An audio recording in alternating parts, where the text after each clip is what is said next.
Olá pessoal, tudo bem?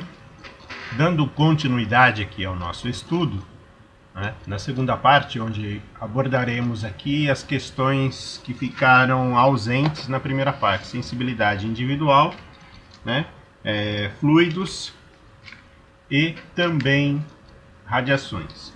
Bem, todo esse processo aqui visa tão somente fomentar o nosso estudo, ou seja, a nossa vontade de buscar algo mais. E onde encontraremos este algo a mais, vamos dizer assim? No livro Mediunidade do Edgar Armond, né? No livro A Gênese, capítulo 14 do Allan Kardec, né?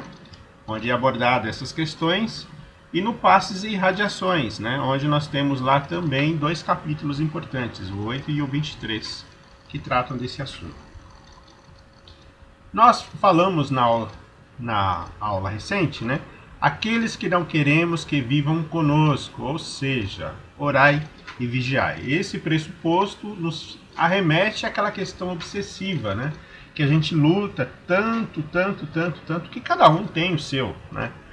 Seria hipocrisia de nossa parte falar que o obsessor mora com o nosso amigo e não conosco, né? Enfim, nós temos uma carreira evolutiva, vamos dizer assim, muito interessante. E nessa evolução nossa, durante esse percurso, nós tivemos afetos e desafetos, né? E esses desafetos talvez não entenderam o nosso momento de alma e também não entenderam qual que era o papel deles no mundo. Então eles acabaram, né, cobrando de nós algo que nem nós sabíamos que tínhamos a obrigação de responder. Então, para que a gente possa entender aí, tá legal? Aqueles que não queremos que vivam conosco, nós temos que fazer o quê? Aquilo que Jesus recomendou, orar e vigiar. E tal qual a melhor atitude para entender o fenômeno mediúnico. Nós falamos aí sobre a escola de aprendizes do Evangelho, que ela abre uma porta para o nosso mundo interno, né? Nós falamos aí das propostas de trabalho, ou seja, das ferramentas que o movimento nos traz, né? Quando nós falamos aqui de movimento, nós estamos falando de movimento de aliança, né? Estamos falando também de algumas ferramentas que são colocadas, são propostas na USE, né? União das Sociedades Espíritas, e na Federação Espírita, seja ela de São Paulo, né? Ou enfim, Federação Espírita, vamos colocar assim, fica fácil de entender, tá? Então, qual é a melhor atitude para entender o fenômeno mediúnico? Estudo e reforma íntima. Em algumas casas que não fazem parte do movimento, e talvez você não está no curso, né, ora aqui proposto, talvez você não entenda o que seria esse estudo e reforma íntima. A reforma interior, gente, a reforma íntima é o autoconhecimento. É buscarmos olhar para dentro, corrigir as nossas falhas morais, para depois, né, tão somente buscarmos a vivência evangélica através do trabalho. Legal? Né? A mediunidade exige de todos nós disciplina. Sem disciplina estamos fadados ao fracasso. Tá? Sem disciplina estamos fadados ao fracasso. E eu acrescento mais, algo a mais aqui, sem comprometimento. Porque eu conheço, né, essa dificuldade aí, porque quando eu era garotinho, né, meu pai falava: olha, meu filho, se não tiver comprometimento, né, nós não vamos conseguir chegar a lugar nenhum. E muitos de nós, talvez, né, precisam entender como é que funciona esse comprometimento, né? Se comprometer com algo a mais, se comprometer com Jesus, né, no que diz respeito à tarefa nobilitante da mediunidade, né? Bem, agora vamos falar sobre a sensibilidade. Ela está condicionada à própria condição do espírito, né? A sensibilidade está condicionada à própria condição do espírito? Faça a sua reflexão, né? Eu fiz uma pergunta, mas na verdade é uma pergunta com uma resposta, né? Ou seja, a sensibilidade está condicionada à própria condição do espírito, né? Ou seja, um ser extremamente brutalizado, tem a sua sensibilidade inibida, ou equivale a dizer, né, a pessoa que vive as turras com todo mundo, né, ela possui uma sensibilidade, né, ela possui. Nós lembramos daquela parte do livro do André Luiz que fala sobre o Hottentot, né, da sensibilidade embotada ali. E lá logo no primeiro capítulo, né, faz uma referência aos seres humaninhos rudes e a sua dificuldade em se comunicar com os espíritos superiores, né, que é colocado aí como o Hottentot, né, está lá, estudando a mediunidade, diz assim, olha, o Hottentot, comunicando com um sábio terrestre, só poderá oferecer assuntos triviais de experiências primitivistas, e um sábio em relação com o Hottentot não conseguiria cooperar senão no trabalho embrionário, como auxílio ao rebanho ou a cura do corpo denso. Não serão felizes juntos por falta de vibrações compensadas, permuta de valores mentais de qualidades idênticas. Por isso que o estudo, né, quando eu falo de estudo, gente, nós estamos falando aqui do estudo casado com a emoção. Porque eu posso ser um profundo conhecedor sobre todos os quesitos da literatura espírita, mas eu sou uma pessoa carregada, né, de vaidade, sou uma pessoa carregada do meu pretenso saber, né, sou arrogante, né, sou aquela pessoa que acha que sabe tudo, né, sou aquela pessoa assim que, olhando as deficiências dos pequenos, né, se coloca numa postura superior, né, e a humildade tem que vir da alma, tá? Não dos livros. A humildade tem que vir da alma. E nesse esforço nobilitante, né, de buscarmos essa comunhão, essa reflexão, esse estudo, vai fazer com que a minha inferioridade, a sua inferioridade, a nossa inferioridade, ela alcance um padrão, né, que vai despertar a nossa vontade, a nossa vocação, né, ou qualquer outra palavra que se dê, para compreender de que maneira eu posso ser útil na mão da espiritualidade. Ou seja, o médium que só tem a faculdade mediúnica e não estuda e não trabalha, ele é como o Hottentot, porque ele vai falar sobre o quê? Ele vai falar sobre as necessidades do dia a dia, né? Emprego, relacionamento, família, problemas do corpo físico, né? Problemas emocionais. Ele não vai conseguir trazer um leque maior de compreensão aí para poder auxiliar. Legal? E a pessoa mais espiritualizada? Eu não diria mais espiritualizada, eu diria a pessoa espiritualizada, né? Vamos colocar assim, vamos corrigir aí. E a pessoa espiritualizada? Como que ela é? Né? Onde vivem? Tem até uns memes por aí que dizem, né? Onde vivem? O que comem? É muito fácil dizer, né? Onde vivem. Elas estão sempre em busca de ser útil. Dentro de uma igreja, dentro de um centro espírita? Não. Né? Ela está sempre atuante, não importa onde. Aonde for útil, ela está lá. Para quem ainda não é discípulo, a primeira regra do discipulado, né, dentro das fraternidades, é o servidor é convidado para o serviço. Né? O serviço aparece como uma obrigação para ele. Né? O discípulo como um prêmio, o trabalho para ele é um prêmio. Né? E a gente sente assim, quando a gente consegue, olha, eu vou fazer uma tarefa que vai modificar toda aquela situação, né? Então, eu vou favorecer o meu equilíbrio e o equilíbrio de outras pessoas. Né? E a gente entende que mais espiritualizada seja aquela pessoa, né? Ou seja, é aquela pessoa que busca fazer o bem aos outros, sem rótulos religiosos. Ficou claro, né? Bom, na outra parte aí, que agora nós abordaríamos dentro do livro da Gênese, lembrando aí que o que nós estamos fazendo aqui não é trazer o conteúdo todo, só estou despertando aí a sua vontade de ir em cima desses livros e debruçar os olhos da alma lá e buscar, né? Vamos falar sobre fluidos, né? O que são fluidos? De onde eles vêm, né? Espaço, né? Eletricidade, né? Prana, raios cósmicos, né? Quais são esses fluidos oriundos do espaço? Ou seja, eletricidade, prana e raios cósmicos, né? A vida, gente, a vida ela é o resultado do fluido cósmico universal. Vocês lembram lá naquela introdução lá que o todo é mente, né? E o universo é mental, né? vamos trazer aquela ideia, né, e moldar aqui o nosso pensamento, né? A vida é alimentada de diversas formas, provenientes do espaço, né? Ou seja, do espaço nós temos, né, vem todos esse universo, né, de energias, né? Raios cósmicos, eletricidade, ou tem alguns estudiosos falando ainda sobre a energia escura, né? Aquele conceito que está sendo trabalhado, que futuramente eles vão descobrir mais coisas. Quando eu lembrar o nome certo, eu trago para vocês, né? Bem, e do que o espírito se alimenta, né? Do que o espírito se alimenta, né? Ou do que o espírita. Eu conheço espírita que um prato desse aí não chega nem perto, né? É o famoso espírita cesta básica, né? Aquele que dá despesa quando vai na casa do sogro ou da sogra, né? Mas deixa isso para lá. Bom, do que espírito se alimenta? O espírito, gente, ele fala lá na primeira aula, né? Na primeira aula, aliás, nós falamos, né, que o espírito é alimentado por fluidos, ou seja, eletricidade, prana, raios cósmicos, né?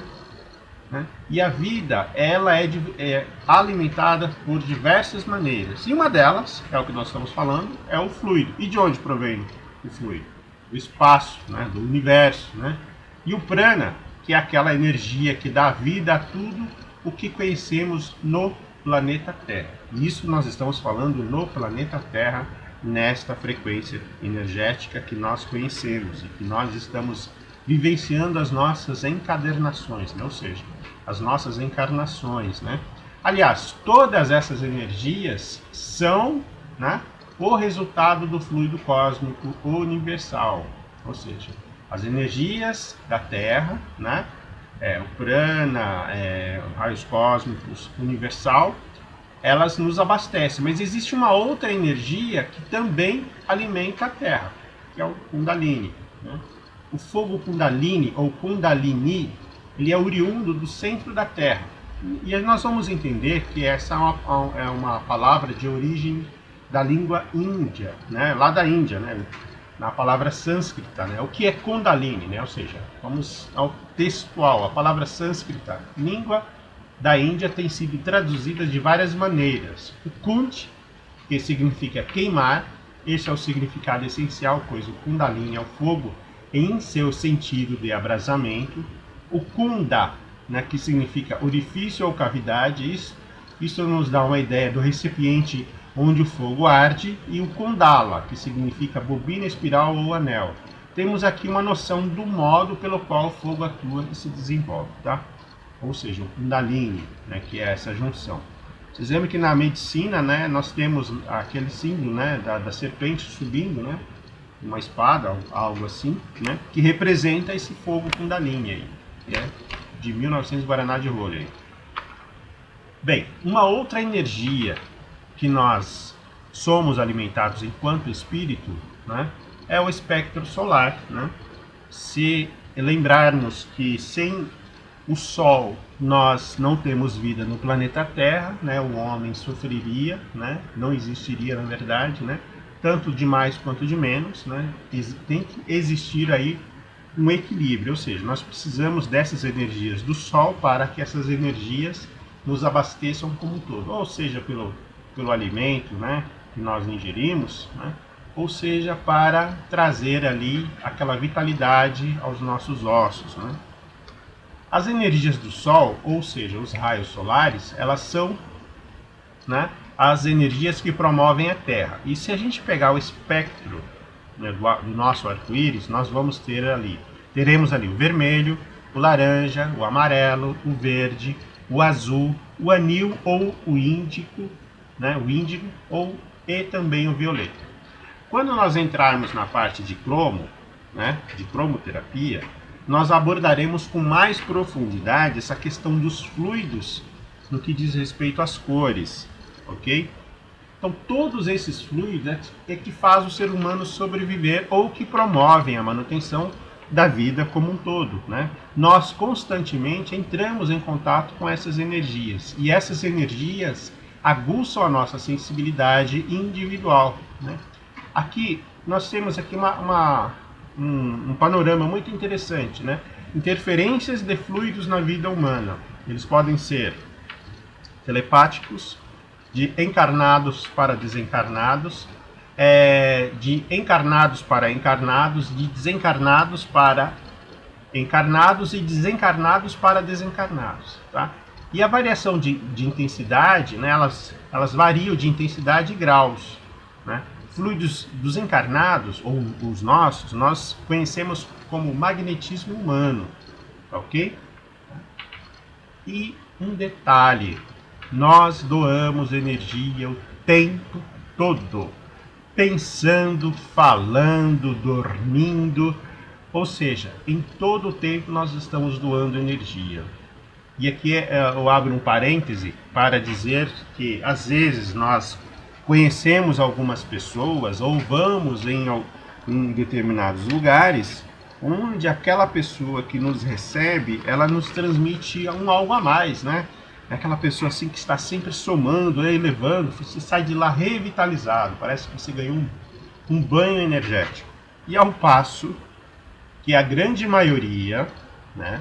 A grande maioria, quando você encontra, você reza para não encontrar de novo, porque aquela pessoa te suga tudo que você tem mais um pouco, né? Ela suga o seu tempo, ela suga a sua paciência, ela suga a sua tolerância, ela suga tudo que você tem, ou seja, aquela pessoa ela te vampiriza, né? Ou seja, os problemas dela, ou seja, com o assunto que é desnecessário, com tudo aquilo que ela agrega ali, tá? Bom, partindo do pressuposto que a gente doa, que tipos de fluidos nós estamos doando, né?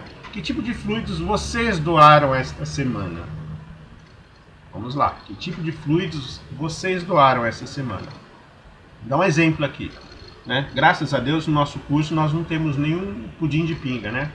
Ou seja, aquele alcoólatra que adora molhar as palavras. Vamos imaginar que tipo de fluido esse cidadão ele estaria doando se ele fosse aí um trabalhador. Como é que seria, né? Ele doaria alguma coisa boa, né? E o fumante, né? Olha que interessante aqui. Do lado direito nós temos um pulmão sadio e o da esquerda, né? Você olhando para a tela aí tem um fumante, né? Olha só a situação da criança, como é que ele está, né? Bom, o fumante pode ter muito amor no coração, mas o fluido sempre estará sujo, contaminado, poluído, né? Sujo, contaminado, poluído.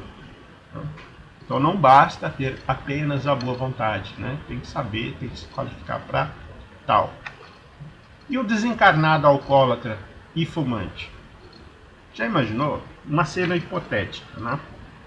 Você está atuando aí na casa, né? Você é voluntário, com todo amor, com todo carinho, vencendo aí as suas dificuldades do dia a dia, né? Vencendo tudo que te apresenta aí pelo caminho. E só que você ainda mantém o vício de molhar as palavras de vez em quando para abrir o apetite, ou socialmente nos encontros com aqueles amigos, né? Ou para um happy hour, né? Aí lembrando que na semana eu vou fazer a minha atividade mediúnica. Aí você leva consigo aqueles vapores do álcool. E você vai atender alguém que foi alcoólatra. O rapaz desencarnado vai falar assim, olha, adorei receber aquele tratamento lá. O rapaz tem tudo, vamos acompanhá-lo. Então passa aquele trabalhador ser vampirizado, né? Se não for feito nenhum pronto-socorro para ele, tá? E assim serve para o fumante também. E um médium viciado, né, em gula, bebida, cigarro, viciado em maledicência, né, que tipo de fluido ele vai levar? Muito bem. Um médium viciado, né, ele terá um espírito viciado. Não estou falando ele espírito, ele vai ter um espírito que o acompanha viciado. Um médium doente, ele terá um desgaste energético, né? Um médium com fluidos poluídos, ele terá uma doação comprometida, tá? Essa se enquadra nas qualidades dos fluidos. Lembrando que um médium viciado, ele tanto pode ser um espírito viciado, como ele pode estar carregando consigo vários espíritos viciados. Um médium doente ele terá um desgaste energético. Quando eu falo aqui de doente, não estou falando de doença psicossomática, né? Estou falando doente mental, doente da cobrança, da maledicência, né? Da impaciência, né? Pessoas que têm problemas muito, muito graves, né? Pessoas que são negativas, pessoas que estão sempre pensando para baixo, nunca tem um olhar de bondade para o mundo. Você pergunta assim, olha, que dia bonito. Não, que dia feio, né? Tá quente, precisava chover, aí chove, nossa, que porcaria de chuva. É aquela pessoa sempre amarga, né? Ela nunca está vendo as coisas boas, então ela está sempre tendo um desgaste energético aí. Falamos agora, né? Radiações mentais e fluidos. E aqui é um capítulo à parte, que essa questão aqui está lá no livro Passos e Radiações, tá ok? Vocês vão encontrar um material bem interessante lá. Radiação ou radiações mentais, quando elas são impulsionadas pela vontade, né, elas levam àquela transmissão telepática. E a radiação mental depende da capacidade mental do emissor, né? E ela está relacionada ao pensamento. Por exemplo, eu passo a semana inteira pensando aí no... Vou dar um exemplo aí no quem? Vou dar um exemplo aí. Vou usar um José das Couves, né? Passo a semana inteira pensando no José das Couves, né? Acabou a minha couve, eu preciso repor o meu estoque aí para eu poder continuar o meu detox aí, né? Beleza, eu fico projetando, né? Projetando. Aí o José das Couves me liga e falou: ô rapaz, eu tava precisando falar com você, né? Aí você do outro lado fala: nossa, parece que você adivinhou, eu precisava também falar contigo, né? Nós temos aí uma radiação mental, uma potência energética, que tem uma diferença com as radiações fluídicas, né? Enquanto que a primeira ela está para o padrão de emissão, né? A segunda ela está pelo padrão do sentimento, ou seja, se a primeira eu tiver uma força muito grande mental, né? São duas coisas distintas. Se eu tiver uma força mental intensa e aliada a isso eu tiver um sentimento amor, aquela radiação fluídica ela vai fazer com que o outro seja tocado. Ou seja, a radiação fluídica ela depende da nobreza dos sentimentos, tá? Essa é a diferença. Enquanto que a primeira, ela depende da capacidade mental do emissor. Se o emissor tiver uma capacidade mental muito pífia, porém, se ele tiver uma radiação fluídica de amor muito grande, vai funcionar? O que vocês acham? Ou melhor, né? O que vocês sentem, né? Pensou rápido agora. Os dois têm que estar em equilíbrio. Então eu tenho que ter uma potência energética para emitir, eu preciso acreditar, né? Aí saio do campo da razão, entro no campo da fé, eu preciso acreditar e eu preciso botar o meu amor em cima, tá ok? Para quê? Para que uma vez a minha radiação mental ela é impulsionada pela minha vontade, transmissão telepática, né? Junto, concomitante com a radiação fluídica impulsionada pelo sentimento, exaltação do amor interno, vai fazer com que aquela radiação ela alcance ou não, né, aquela pessoa. Então lembrando que a radiação mental depende da capacidade do emissor, né, mente, e a radiação fluídica depende da nobreza, né, do emissor. Então são duas coisas. Eu preciso saber, preciso ter força e preciso ter transformação interna para fazer isso. Por isso que nas vibrações, né, vamos vibrar, né, aí você mentaliza a pessoa. Né? Primeiro você mentaliza, olha, vamos vibrar pelo equilíbrio físico. Aí você mentaliza e impulsiona o seu sentimento ali, ok? Agora, para finalizar, nós vamos falar sobre fluido cósmico universal. Ou seja, a matéria-prima de tudo que é formado no universo. Lembrando que toda manifestação de matéria, seja em que estado for, é uma variante do fluido cósmico universal. E nós somos responsáveis pela sua manipulação, seja através do pensamento, seja do passe que aplicamos, tá ok? Pessoal, esta proposta aqui, este rabisco, ou seja, esses rabiscos que eu apontei para vocês, é um convite para que vocês busquem conteúdo no livro dos médiuns, tá? Busquem conteúdo nas obras básicas propriamente dita, né? E no curso que nós estamos fazendo, nós estamos colocando o livro Mediunidade do Edgar Armond, ok? E Passes e Radiações e a Gênese, além do livro citado nos domínios da mediunidade do André Luiz. Isso aqui não é uma aula, né? É tão somente um fomento para que a gente busque esse estudo e junto a gente vai construindo as nossas considerações. Lembrando, gente, que mediunidade, né? Mediunidade que fica parada, ela é um instrumento perigoso, né, em nossas vidas. Mediunidade, ela precisa estar ativa, né? E é um jargão popular aí conhecido que você precisa trabalhar. Na verdade, nós precisamos vivenciar aquilo que Jesus nos ensinou, né? Que amar ao próximo como a si mesmo e a Deus sobre todas as coisas. Eu vou ficando por aqui. Em breve estaremos de volta. Um forte abraço, tudo de bom e aquela paz saudosa.